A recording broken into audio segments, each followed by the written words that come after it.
Welcome to the deep dive. You know, most people think getting their driver's license is just about mastering parallel parking without knocking over a cone. Right, or like memorizing a few basic traffic signs. Yeah, exactly. You assume it's going to be this straightforward test of shapes and colors, Mhm. like an octagon means stop, a yellow light means slow down, and green means go. It feels very clean, very No. intuitive, right? We expect it to be a test of pure physical coordination. But then you open up the actual state manual, and in our case today, we are looking at the Nebraska driver's license regulations. Oh, yeah. That is a whole different world. Suddenly, that simple language completely disappears.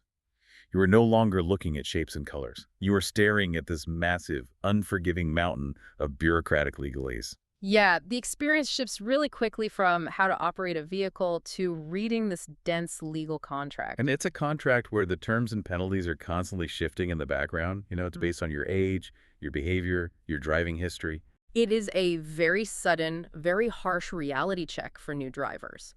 The physical plastic card they hand you is just the outward symbol of a really complex evaluation of your reliability. Right. And if you are listening to this right now, chances are you are prepping for that exact exam in Nebraska. So consider this your ultimate cheat sheet to understanding that legal contract. Because we aren't just looking at how to get the license. Exactly. Our mission today is to unpack the exact excerpts from the Nebraska Driver License Restrictions and Reinstatement Procedures document. We're looking at the surprising ways the state can take your license away and what it takes to earn it back. It's a lot more complicated than most teenagers Oh, think. for sure. Okay, let's unpack this. We'll start with the conditions of the license itself, then we'll move through the math of the point system, explore the hidden traps for teenagers, and finally cover the road to getting a lost license back. Sounds good. Let's start at day one. All right, day one. You pass the test, you take the notoriously terrible DMV photo, and they hand you your license. But reading through these regulations, it turns out not all licenses are created equal. No, they are definitely not. The state of Nebraska explicitly reserves the right to place what they call reasonable restrictions on a permit or a license. And these restrictions are, they're incredibly granular. Looking at the source text, they use these specific letter codes. Like B is for corrective lenses, which I think a lot of people are familiar with. Right, the glasses restriction, that's common. But then you have G, which limits a driver to daylight hours only. Or Q, which flat out prohibits interstate driving. Yeah, and there's V, which restricts you to a specific geographical area, and X is an actual maximum speed restriction customized just for you. It's basically the difficulty settings on a video game. You Huh. finally beat the tutorial and unlock the driving level, but the state goes into the menu and sets your parameters based on your physical realities. That's a great way to put it. They're dictating the exact environment you're legally allowed to operate a machine in. And what's fascinating here is the permanence of these parameters. Okay, what do you mean by permanence? Well, a restriction isn't just a suggestion, it's a hard legal boundary. And you can't just ask nicely to have a restriction removed. So I can't just walk in, take off my glasses, and say, hey, I've been eating a ton of carrots, I'm cured, take the B off my license. Exactly. If you aren't in your official renewal period, removing a medical restriction requires formal, documented proof. You have to provide an official statement of physician or a statement of vision. Wow. So they assume the restriction is absolutely necessary until a doctor legally signs off otherwise. Right. So getting the license, even with those restrictions, is really just the starting line. Yeah, the true challenge is keeping it in your wallet. Which brings us to the hidden math constantly running in the background of your driving record, the Nebraska point system. This is where drivers often get themselves into serious trouble because they fail to realize they are being graded on a running tally. And the terrifying number you have to avoid is 12, right? Yes. Accumulating 12 points in a 2-year period triggers an automatic revocation of your operator's license for a full 6 months. Automatic. Like, there is no negotiating with a judge. You hit 12, you are done. Done. And the timeline math seems deliberately tricky. Points roll off your active count after 2 years, but they stay completely visible on your driving record for 5 years. That feels like a trap. Why does the 5-year visibility matter if they roll off after 2? Because if you hit that 12-point threshold twice within any 5-year period, the penalty skyrockets. You don't just lose it for 6 months, you face a massive 3-year loss of your driving privileges. 3 years without a car. Sure. For a young driver, I mean, that is basically the entirety of high school or the start of college, completely wiped out. It's life-altering for a teenager. So how does someone actually get to 12 points? The point values in this document are fascinating because they reveal exactly what the state prioritizes. Let's look at the top tier. An instant 12 points, which means immediate loss of license happens for motor vehicle homicide or a third offense drunk driving conviction. Okay, that makes total sense. Those are catastrophic, life-threatening offenses. But then we drop down a tier to the 6-point offenses. Right, like driving under the influence of alcohol or drugs, that's 6 points, and so is leaving the scene of a crash. Now, here is where I am genuinely confused by the math. Let's look at speeding. The penalty for speeding is tiered, right? Correct. Going 1 to 5 miles per hour over the limit used to be 1 point, but for citations after November 2020, it's actually 0 points. Okay, but if you're going more than 35 miles per hour over the posted limit, the penalty is 4 points. The manual specifies exactly 4 points for that, yeah. Wait, so driving more than 35 miles per hour over the speed limit, which is insanely dangerous, you could be doing 100 in a 65 zone, is only 4 points. But leaving the scene of a minor fender bender is 6 points. I know, it sounds counterintuitive. Why the huge discrepancy? Why is an extremely dangerous velocity penalized less than leaving the scene of a crash? It really gets to the core of what a point system measures. They aren't just measuring physical danger or kinetic energy. They are measuring responsibility and intent. Oh, interesting. So it's about the mindset. Exactly. Driving 35 miles over the limit is reckless, yes. But leaving the scene of an accident is a conscious, deliberate choice to evade legal and moral consequences. It's the cover-up being worse than the crime. Right. It's a direct betrayal of the social contract of driving. The state heavily penalizes the conscious attempt to escape responsibility. That makes a lot of sense. And speaking of intent, using a handheld wireless device to text and drive is a 3-point offense. But there is a specific carve-out for youth drivers holding provisional or learner's permits like POP, SCP, LPD, or LPE holders. For them, a passenger or wireless violation is penalized at just 1 point. Which seems backwards. Why would youth drivers get fewer points for texting? Well, while the point value is lower, we have to look at the broader context. Violating the terms of those specific youth permits can trigger immediate administrative suspensions on its own, completely outside the point system. Ah, okay, so the points are lower, but the overall penalty is actually much stricter. Precisely. Now, if you are racking up points, there is one tiny lifeline. Right, the 2-point credit. The text says you can get a 2-point credit by taking a DMV-approved driver improvement course. But the catch is huge. You can only use this credit once every 5 years. And critically, it must be completed before you accumulate that 12 point. You can't just hit 12, lose your license, and then suddenly volunteer to take the class to get it back. Nope. It's designed as a preventative measure. It forces a driver to recognize their bad habits at 8 or 10 points and proactively seek rehabilitation. Wow. Okay, so avoiding 12 points sounds tough enough. But if you are a youth driver, Nebraska has an entirely different, heavily booby-trapped obstacle course waiting for you. The traditional rules of the road are just the baseline. Here's where it gets really interesting.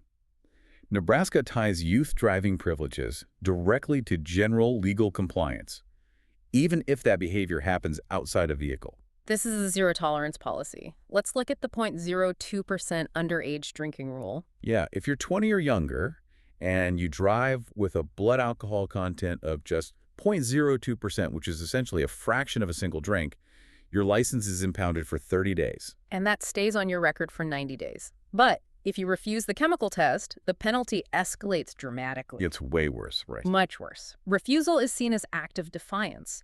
For an underage refusal, the court impounds the license for a full 90 days, and it's on your record for 120 days. They're signaling that defying law enforcement is a bigger threat than actually failing the test. Exactly. But what's really shocking is how they police things that have nothing to do with driving. Yes, look at the rules for minor in possession, or MIP. If you are 20 or younger and get an MIP, your first offense triggers a 30-day license impoundment. Second offense, 90 days. Third offense, a full 12 months. And here is the crucial detail from the source. If you don't even have a permit or license yet when you get that MIP, the state prohibits you from getting one for those exact same timeframes. Think about the reality of that. Yeah. You could be 15 years old, a year away from getting your learner's permit. Yeah. You get caught holding a beer at a basement party. A party with no cars involved. Right. You obviously weren't driving. And suddenly, that one choice at a party legally attacks your ability to drive your car to school the following year. And it extends beyond alcohol. For any juvenile court drug-related offense, it's the exact same escalation. 30 days, 90 days, 12 months. The text even explicitly says that for any juvenile court conviction, for literally any offense, the court may choose to impound your license for 30 days. If we connect this to the bigger picture, it's a fascinating use of social currency. For a teenager, a driver's license is their most prized possession. Well, absolutely, it's their freedom. The state understands this perfectly, so they use the driver's license as leverage to enforce a zero-tolerance policy for underage drinking and drug use. They are holding your physical mobility hostage to ensure your good behavior outside the car. It's highly effective. Nothing terrifies a high school junior more than having to ask their mom to drop them off at a date because their license got frozen over a bad decision at a party. So true. Okay, let's play out the worst case scenario. You miscalculated the points, or you tripped one of these zero tolerance wires. The state takes your license. What exactly happens next? Well, the manual uses a variety of terms: suspension, revocation, impoundment, and they clearly are not interchangeable. Yeah, those are distinct legal mechanisms, right? Very distinct.